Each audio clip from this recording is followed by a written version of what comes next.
Olá, pessoal, bem-vindos a mais um Resenha do PC. Resenha do PC, que é um programa com patrocínio da Level Group.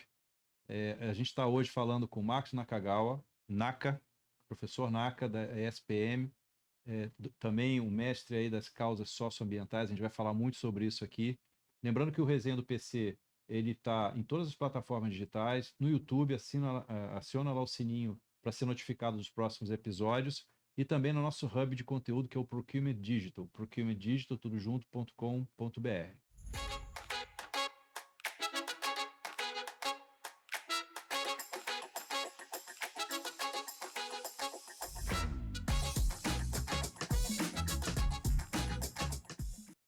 Naka, obrigado por você ter vindo. Vamos começar aqui o nosso bate-papo.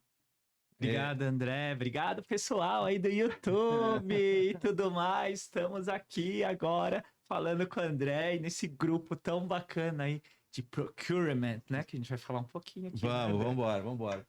Naka, eu acho que seria legal você começar, cara, contar um pouco da tua história, falar um pouco do seu livro também, que a gente ganhou aqui do Naka, olha que legal. 101 dias com ações mais sustentáveis para mudar o mundo. Mudar o mundo, eu acho que é a grande sacada. Então fala um pouco da tua história, conta do livro também, para a gente dar uma esquentada aqui no assunto. Legal, André. Pessoal que está ouvindo a gente, vendo a gente, muito bacana. Obrigado pelo convite. Eu me formei em propaganda e marketing lá na SPM mesmo, fiz meu mestrado em administração, meu doutorado em sustentabilidade lá na USP. E sempre fui dentro dessas causas sociais desde que eu estava lá na faculdade. Então, eu fundei a SPM Social, que era exatamente esse núcleo de fazer projetos sociais dentro da faculdade. Depois, eu fundei uma ONG chamada Instituto Marco 3, com mais alguns colegas. E eu acabei entrando nesse mundo do terceiro setor, André, que é exatamente o pessoal lá nas comunidades, fazendo os trabalhos. Foi bem bacana esse processo. Depois eu acabei entrando no mundo das empresas, estava começando a responsabilidade social no final dos anos 90 no Brasil, Instituto Etos, a Catu, o Sebedes, tudo nascendo aqui no Brasil. E aí eu fui trabalhar na Nestlé. Né? Na Nestlé fiquei durante uns anos, depois trabalhei numa empresa que chama La Fábrica do Brasil, que faz projetos culturais, sociais e educacionais. E fui para a Philips e saí da Philips, fiquei 5 anos e meio. Trabalhei aí com a área de cuidados com os fornecedores, né? Então, minha última cargo era gerente de sustentabilidade para a América Latina de fornecedores, no qual eu, junto com todo o pessoal de compras, a SGS, o pessoal de qualidade, de auditoria, a gente ia lá nos fornecedores para ver se estava tudo bem na área ambiental, na área trabalhista, na área, né, de saúde e segurança, que dava um medo, viu, André? E aí eu saí da Philips, fui para o mundo acadêmico, onde eu estou até hoje, empreendi também uma empresa chamada iSetor, montei a Associação Brasileira dos Profissionais pelo Desenvolvimento Sustentável, né, que é o nosso clube dos profissionais do desenvolvimento sustentável, que tem até hoje. Hoje eu estou retomando agora, em março de 2023, a presidência da associação, depois de alguns anos, de quase 10 anos, mais 12 anos a mais. E atualmente eu estou na SPM, né, como professor de graduação, nos cursos de administração, de publicidade, jornalismo, ciências sociais, e também no MBA lá da SPM, na Dom Cabral, também sou professor, e tenho me dedicado muito à academia, a palestras e agora também à consultoria de grandes empresas, já que esse tema aí do SG tá tão famoso, né, Nossa, André? ô Max, sobra tempo ainda para alguma coisa? Ainda sobra tempo para escrever livro, né? Então, é que a pandemia ajudou, não, tô brincando. Foi antes da pandemia, em 2018, eu fiz esse livro. Esse livro eu tava bem nesse momento em que, Mostrar sabe, pra André, turma. que você tava naquela fase que você já tinha aí o momento do plantei a árvore, tinha os filhos, não, ainda tem os filhos, né? E aí faltava um livro. Eu já tinha escrito um livro com alguns parceiros, era coautor, mas não tinha o meu livro, e eu escrevi esse livro. Em 2018 a gente lançou, 2019 ele ganhou o prêmio Jabuti, né, de literatura brasileira na área de economia criativa. E depois a gente acabou abrindo um canal que chama Dias Mais Sustentáveis no YouTube também, com várias dicas. e um site Dias Mais Sustentáveis. E também no Instagram, pessoal, acesse lá, @profnaca, Dias Mais Sustentáveis, no YouTube, tem tudo lá para vocês conhecerem um pouquinho mais do nosso trabalho aqui. Legal, André. bacana. Ô, Naka, você... bom, o teu histórico já demonstra que você acompanhou toda essa trajetória, né, dessa discussão socioambiental, desde o início até dias de hoje, né? Perfeito. Na tua avaliação, dá uma resumida, né, dos principais momentos, vamos dizer assim, dessa trajetória, da discussão dessa agenda, desde a época que se falava em sustentabilidade até dias atuais em que se fala de ESG, né? O que que mudou, afinal de Legal, contas? O que que a gente evoluiu também, né? Aham. O que que a gente ficou devendo? Ótimo. Eu começo lá, talvez nos anos 70, né? Que esse movimento ambientalista estava muito forte, foram as primeiras conversas internacionais de que o planeta podia acabar, né? Que os recursos naturais poderiam acabar. Nos anos 80, chegou aí com a Grow Brundtland, essa coisa da palavra desenvolvimento sustentável, né? Que é o pensamento bem diferenciado, porque você tem que fazer um crescimento, um desenvolvimento, mas manter aquilo. Porque até então era cavar, minerar, jogar fora e acabou. Né? Então, esse pensamento, André, que eu acho que é o mais difícil, principalmente dessas gerações que começaram a trabalhar nessa época, né? A trazer esse tema para as empresas. Aí chega os anos 80, os anos 90, chega falando do tripé da sustentabilidade, né? O John Elkington, num documento na Harvard Business Review, no livro dele, e aí ele fala, olha, pessoal, a gente tem que parar de pensar só no financeiro, né? As empresas também têm que entregar a parte social e a parte ambiental das empresas, que é o famoso tripé da sustentabilidade, o triple bottom line, tripé ambiental, social e financeiro. E no final dos anos 90, aqui no Brasil, com o Instituto Edson, CEBEDS, que eu já mencionei, eles começaram a movimentar as empresas para a responsabilidade social corporativa, que tinha uma pegada um pouco mais social, né? Principalmente para as questões ligadas a investimento social privado, a questão da diversidade começando, e a questão ambiental também, que tinha esse processo. Ao longo do final dos anos 90, 2000, criou-se a sustentabilidade, olhando o tripé, e navegou aí 2008 com a crise, 2010 foi diminuindo essa velocidade, né? Acho que começou a entrar meio que, tá bom, já temos uma coisinha aqui, uma coisinha ali, já tá tudo bem.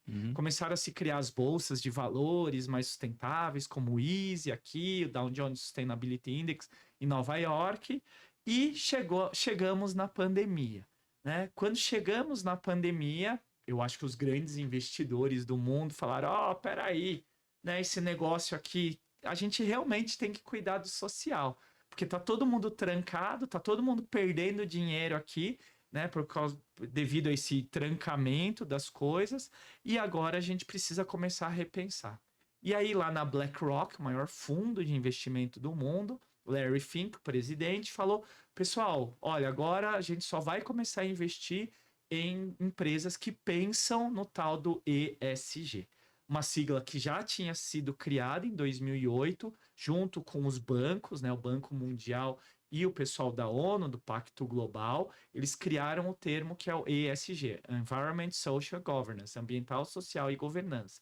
Então, nesse outro tripé, que no fim é a mesma coisa do tripé do John Elkington, só que colocando agora a governança, Que né? envolve muito a questão de ética, de conduta. Exatamente, como que você governa a sua empresa, né? Quais são as regras das suas empresas, as políticas das suas empresas, se você tem uma organização para comandar a sua empresa, que é a governança, né? E dentro dela tem também a parte financeira, de prestação de contas, de relatórios e assim por diante. E lá em 2020, isso ficou mandatório, porque o maior fundo, que equivale ao terceiro PIB do mundo, né, André? Ele fica atrás da China e dos Estados Unidos em trilhões de dólares para poder pegar esse dinheiro e colocar em outras empresas e outros fundos e assim por diante. E aí começou um monte de outros fundos, como o fundo lá no Japão, um dos maiores fundos de pensão do mundo, colocando força nos indicadores não só financeiros, mas também no social e no ambiental, e cuidando da governança das empresas. Que a gente chega aqui nesse momento que a gente está do ESG. Você citou um caso legal, né? Uma boa lembrança, que é o caso da BlackRock, né? E eu me lembro que o Larry Fink soltou uma carta para os CEOs, né? Acho que em 2018, se não me engano, em que ele falava mais ou menos isso, né? Porque, inclusive, ele mudou um pouco o contexto, né? O capitalismo de stakeholders, né? Que ele criou esse nome, né? E não só de shareholders, né? Mas eu me lembro que tinha uma colocação, né, nessa carta que era o seguinte: cara, o cara que investia antes para juntar um fundo para quando ele se aposentar, né, ele ter um dinheirinho, esse cara está retirando dinheiro agora. Aquele cara lá dos anos 70, 80, ele está se aposentando, então ele não vai mais investir, não vai mais comprar, ele vai começar a sacar. Mas tem uma galera nova entrando. Ele trouxe uma questão geracional até, né? Porque essa galera nova, ele tem outros valores, talvez são mais antenados nessas questões, então se você também não olhar isso, talvez ele vai comprar papel de outro. Né? É isso, eu acho que essa parte do geracional, né, não só ele, como o próprio lá no Fórum Econômico Mundial, né, o Klaus Schwab, que é o presidente, que também agora está falando do capitalismo consciente, do capitalismo dos stakeholders, né, e esse pessoal que comanda, vamos dizer, as mentalidades econômicas e financeiras do mundo, entenderam que sim, essa nova geração já vem com alguns chips a mais ou ensinamentos a mais, que são exatamente essas questões ambientais, a questão da diversidade, do consumo consciente. E já agora está sendo criado fundos, né, André? Que você sabe também, específicos só, por exemplo, de empresas com liderança femininas, né? Só com diversidade. Então você já é um ativista investidor, né? Você deixa de ser um investidor só pelo dinheiro. Sim, o dinheiro é importante, é onde você vai ter. Isso é a ideia do capitalismo, do investidor, do pessoal que coloca dinheiro em ações para ter o seu dinheiro de retorno. Mas mais do que só ganhar o lucro pelo lucro, de qualquer jeito, a qualquer custo, que é isso que a gente está questionando, né? Para poder chegar exatamente nesse processo no qual você, além disso, traz um momento de uma ideologia, talvez, que alguns gostam de chamar, mas não, né? De um momento de igualdade, num momento de realmente trazer os objetivos do desenvolvimento sustentável, né? Os ODS para a prática. Agora, eu vou fazer uma pergunta provocativa aqui, né? A gente já conversou um pouquinho antes. Tudo muito legal, tudo muito lindo, e já existe essa sinalização, né, de tendência por parte, por exemplo, dos investidores, como você colocou, né, do que seria esse futuro, mas a pergunta que não quer calar, na tua opinião, os líderes dessas empresas hoje têm o perfil para conseguir levar essas empresas para esse modelo de capitalismo de stakeholders? Exatamente, André. Eu sinto que os líderes estão tentando aprender esse novo pensamento. Mas é muito difícil, né? Para quem já fez business as usual, chegar agora e falar: não, agora muda tudo, né? Agora a gente precisa pensar no ambiental, no social. Para de ganhar esse lucro que você colocou como meta, pega um pedacinho dele e investe em outras coisas. Então, é um pensamento que está sendo colocado agora. Os próprios executivos, os próprios líderes estão tendo que aprender como fazer isso, né? E aí, essa nova geração está trazendo isso e questionando isso a todo tempo. Até esses novos executivos que já entram com esse mindset, com esse pensamento dentro da organização. E o que a gente está passando é o que a gente passa nas nossas casas, nas famílias e assim por diante. A gente está passando o famoso conflito de gerações. É o conflito de 3, 4 gerações. Porque até então, se você pega, eram 2 gerações, uma geração, e eram algumas gerações não tão contestadoras, com muitos recursos, com um pouco conhecimento, não de conhecimento de saberes, né? De informações. Uhum. Né? Então, sei lá, nos anos 70 você não sabia o quanto de água tem ainda no mundo disponível. Você não sabia o quanto de bauxita, o quanto de cádmio tem ainda no planeta. E agora, por meio de todo o conhecimento, tecnologia, drone, internet das coisas e tudo isso daí, você já consegue calcular o quanto tem de todos os, por exemplo, elementos da tabela periódica. Já se sabe quanto é finito de cada um daqueles dentro dos vários minas e visitações que se fazem ao fundo da Terra. E com isso, como que você vai gerenciar isso, né, dentro de 3, 4 gerações, sendo que a primeira geração foi aquela que tá lá, batalhou, cresceu, deu essa qualidade de vida que a gente tem, não todos, infelizmente, uma minoria ainda, infelizmente, mas que trouxe essa qualidade de vida. Como é falar para eles também que falar, ó, não, tá tudo errado. Não tá errado, a gente chegou a essa qualidade de vida. Agora, como a gente mantém essa qualidade de vida, dá acesso a essa qualidade de vida para outras pessoas que ainda não têm, né? Que daí você aumenta exatamente os recursos a serem utilizados. Essa é a grande questão e preocupação da nossa atualidade, o conflito dessas gerações. Eu acho que tem alguns, até para colocar uma pimenta aí nessa conversa, né, Onaka? Tem alguns elementos que, mesmo para os mais antigos ou de gerações passadas, né, que afetam a todos. Tô só dando um exemplo, né, dentro dessa agenda, né? O clima, por exemplo. Não importa que geração você seja, né? Se tiver uma enchente, você ficar nadando no meio da rua, vai afetar todo mundo, né? E isso está cada vez mais frequente. A falta de água em alguns setores e por aí vai, né? Talvez, né? Eu estou arriscando aqui, a pergunta é para você, não é para mim, mas esses fatores que são assim meio que transversais, né? Que batem em todo mundo, quem sabe não são aí alguns motorzinhos aí para impulsionar essa agenda, né? Independente dessa questão geracional. André, é exatamente isso. Exatamente isso. O despertar do ESG que chegou na empresa foi o despertar do Covid, mostrando que todas os layers da sociedade, né, desde o pessoal que tem mais posse até aqueles que têm menos posse, estavam na mesma situação. Né? Foi a primeira vez, desde as guerras, desde as pandemias antigas de 800, de 1800, que o ser humano caiu a ficha que por mais tecnologia, conhecimento, dinheiro, riqueza, poder que se tenha, morreram com a mesma doença em todos os níveis e classes sociais.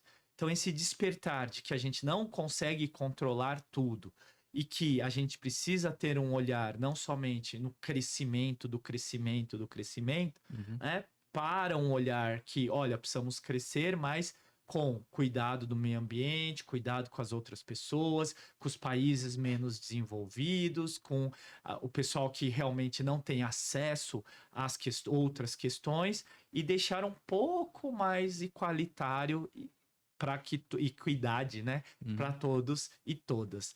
Porque com isso o ganho vai ser um pouco mais garantido do que esse medo que foi a pandemia, né, de realmente não saber quantos anos ia durar e a gente a cada 3 meses achando que ia se libertar, né?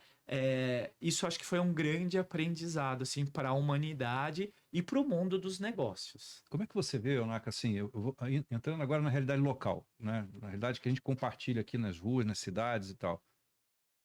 Pensando nessa questão dos stakeholders, né? Sociedade como stakeholder maior, vamos dizer assim, das empresas. Você acha que a gente tem avançado mais nos últimos anos em relação às empresas com essa agenda, o próprio governo, né, com relação a essa preocupação?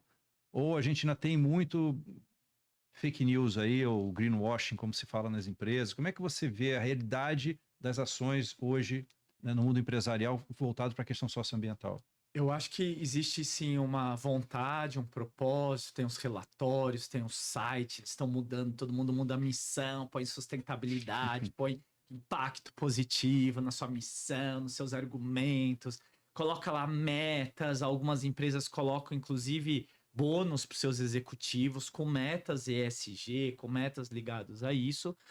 mas ainda a gente tá todo mundo aprendendo a fazer, né? Então é aquela coisa famosa, né? O trem vai andando, você vai consertando, arrumando, mexendo nele, porque ainda a gente não tem uma receita, né, André? Porque a gente está há 20 anos trabalhando com isso, mas 20 anos dentro de um processo em que até o próprio John Elton, que criou o negócio do Triple Bottom Line, o conceito, ele chegou 25 anos depois e falou: olha, pessoal, vamos fazer um recall. Né? Por quê? Porque as empresas só fazem ESG, como a gente estava conversando anteriormente, para ter os seus indicadores. Né? E a ideia não é essa, a ideia é pegar isso e transformar a organização. Porque a organização ela precisa pensar de um modo diferente, precisa agir de um modo diferente, precisa ter projeto com indicadores que efetivamente façam transformação à profundidade, com impacto positivo, e não só umas açõezinhas, né, que não deixam de ser importantes, mas que tenham que efetivamente sejam transformadoras. E não adianta nada você fazer isso e continuar com o mesmo modelo de negócio, massacrando os fornecedores, massacrando os funcionários, né, não tendo os controles necessários, buscando um lucro ou uma meta irracional, né, dentro de uma realidade em que cada vez menos tem que diminuir esses tipos de crescimento. Os acionistas não podem querer ter ações que sejam extraordinárias, né? E essas extraordinárias não existem. Então você precisa realmente balancear e começar a fazer efetivamente o trabalho. Greenwash tem um monte, André, um monte, um monte. O que tem que tomar cuidado também é que agora o pessoal até está falando de um termo que é você não querer contar o que você está fazendo. Né? Você fica com medo de estar fazendo uma coisa, ser um greenwashing e não contar.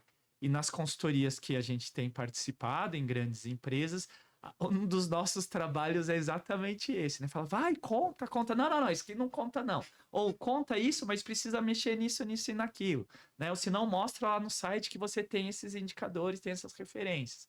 Ou seja, é muito complexo, né? Você transformar tudo isso numa narrativa sem fundo, sem fundamento, ou transformar numa narrativa que não tenha pé nem cabeça. A gente estava falando um pouco antes também, de um assunto que eu acho que tem conexão com o que você falou, né? Porque assim, muitas das pessoas que estão assistindo a gente, né, agora, devem estar pensando assim, cara, a empresa que eu trabalho, cara, eu entro de manhã e, puxa vida, é uma esfolação até o final do dia, eu saio lá morto, tanta gente que eu conheço teve burnout, e isso é uma realidade.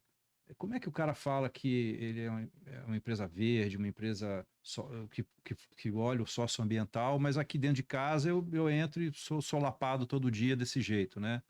Fora a questão de falta de respeito, assédio. Né? Não, e aí vou voltar à pergunta e vou trazer de volta a questão das lideranças, né? Porque vira e mexe pipoca aqui e ali, casos que são noticiados pela mídia de assédio moral por parte de líderes, questão de trabalho escravo, recentemente a gente tem visto isso, de má gestão financeira, que a gente viu agora recentemente um caso, né? Caso da Americanas.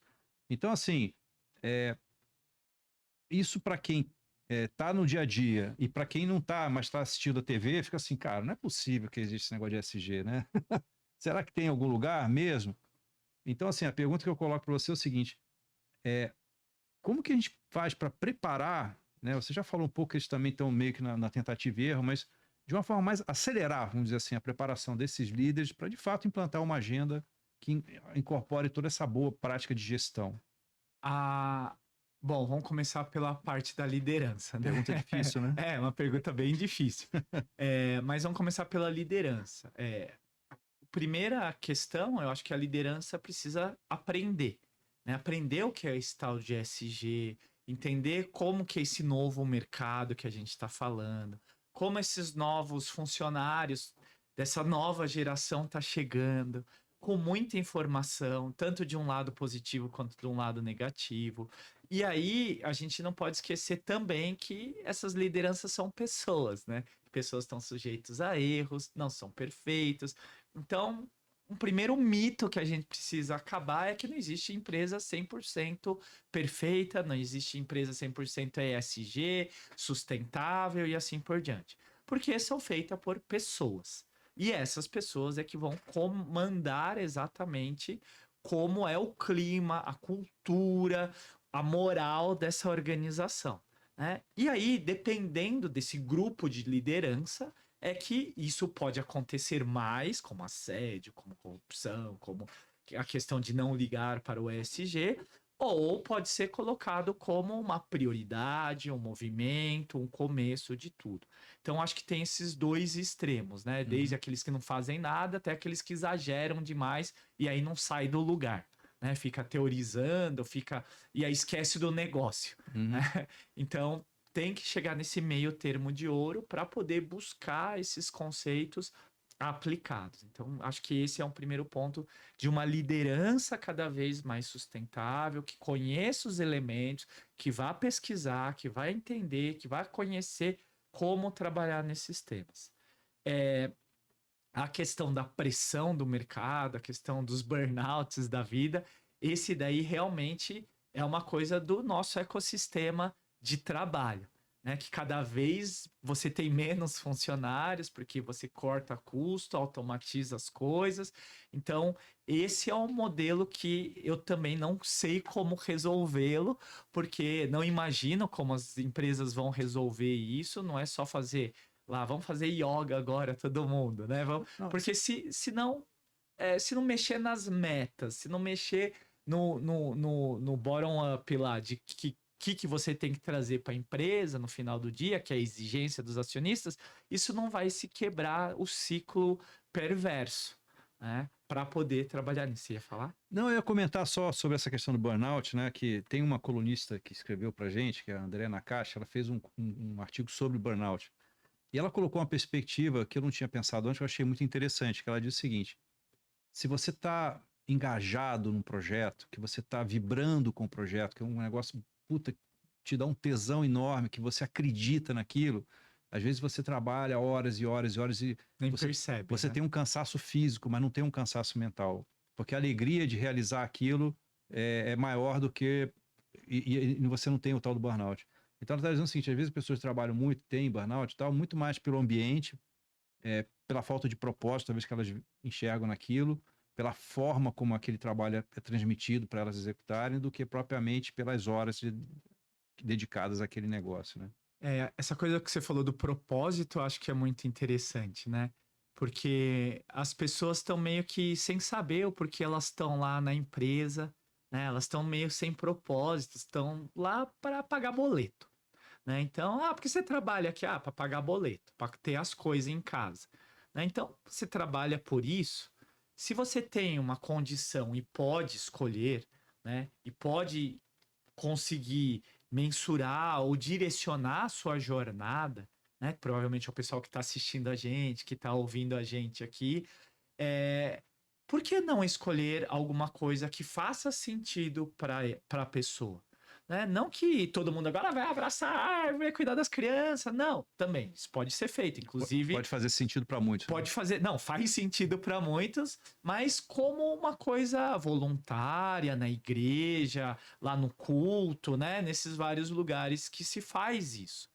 Mas se você não se apropria disso dentro da sua organização, na sua organização isso não é conversado, não é tratado, então tá na hora de você começar a levar isso. Né, que tem até o termo lá da humanização das empresas, né? Tem o movimento todo da humanização, de trazer isso para as empresas e as empresas serem menos robóticas.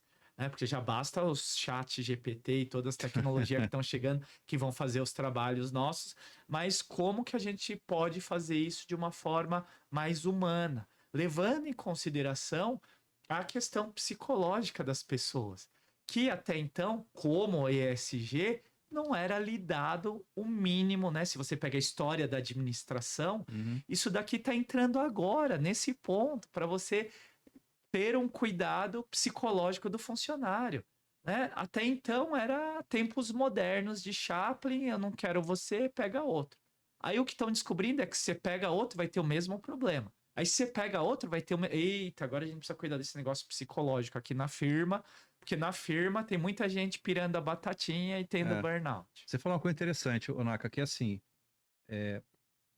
em geral, né, os animais, né, de uma forma maior, precisam primeiro satisfazer suas necessidades básicas, né?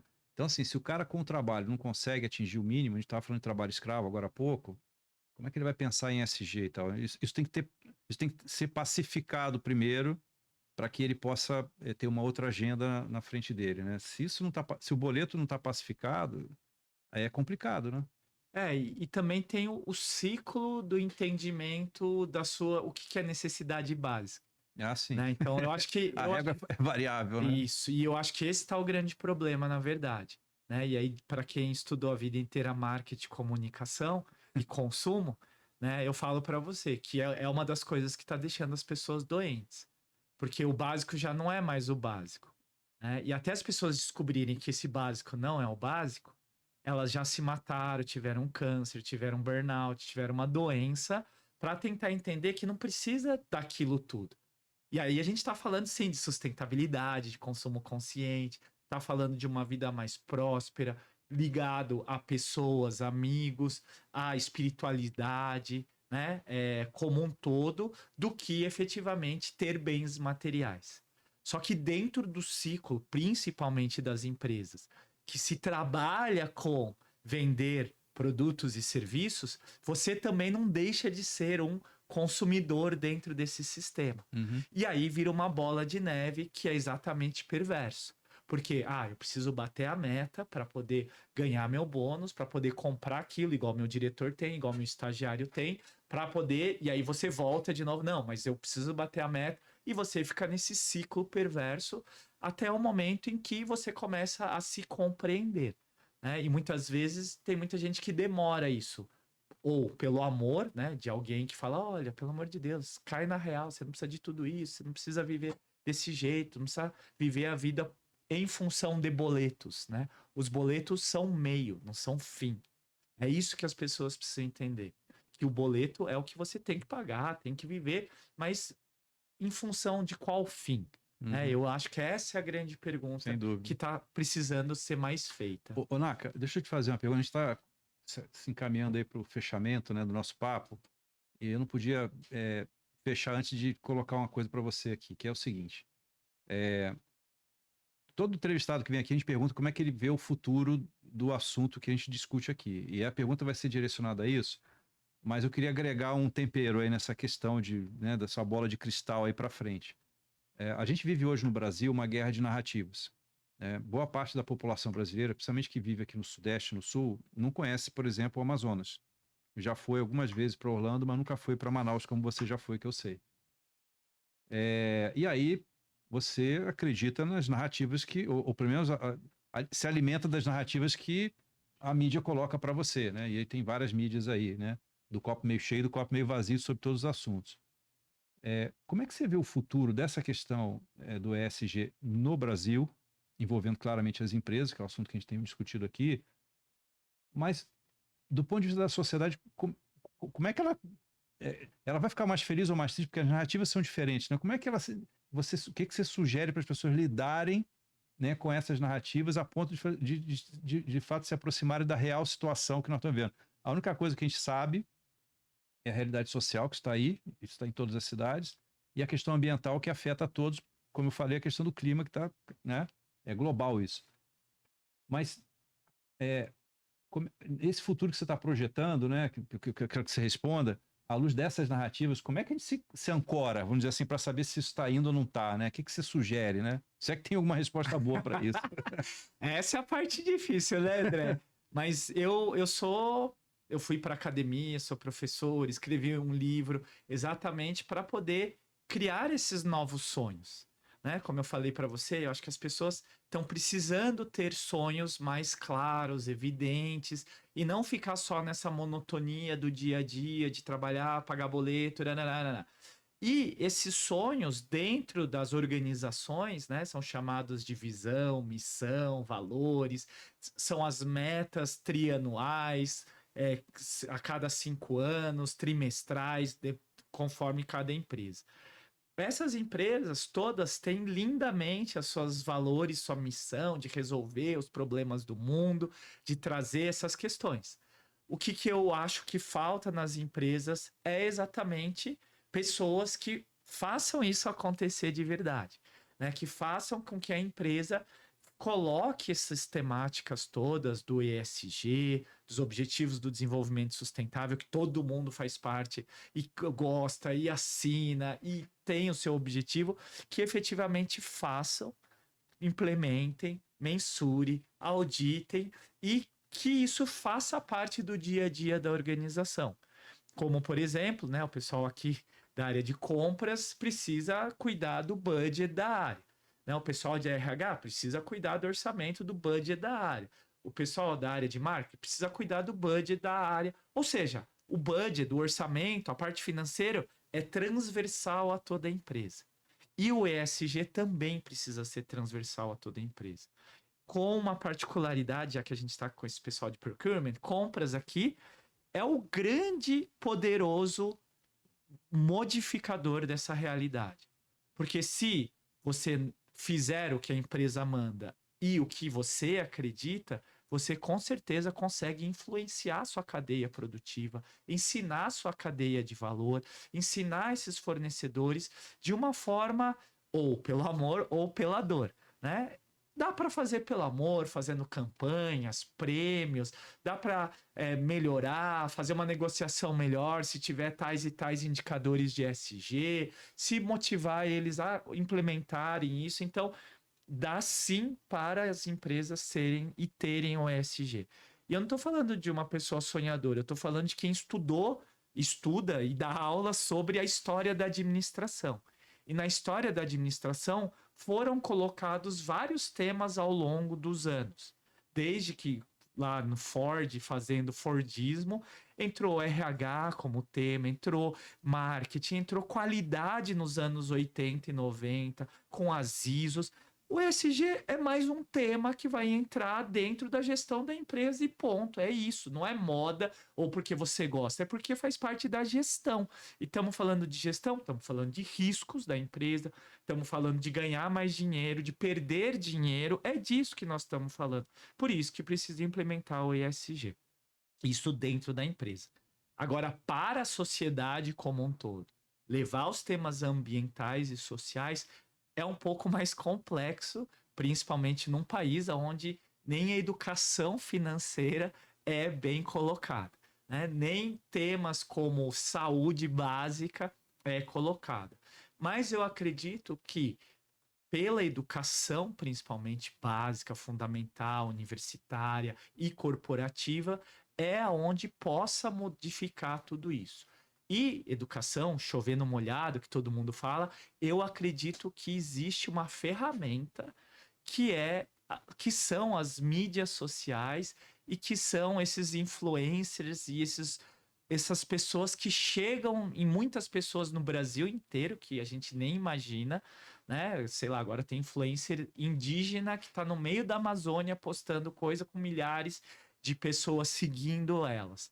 Talvez aí esteja algumas verdades, como você questionou, para a gente poder seguir algumas personalidades, algumas pessoas que estão quebrando esse mito, né, de que o indígena não tem celular. Não, tem vários indígenas que postam o seu dia a dia dentro do TikTok, dentro do Instagram, lá no meio, que já foram certificados, porque outras pessoas já foram, conheceram, viram, e pessoas famosas com credibilidade.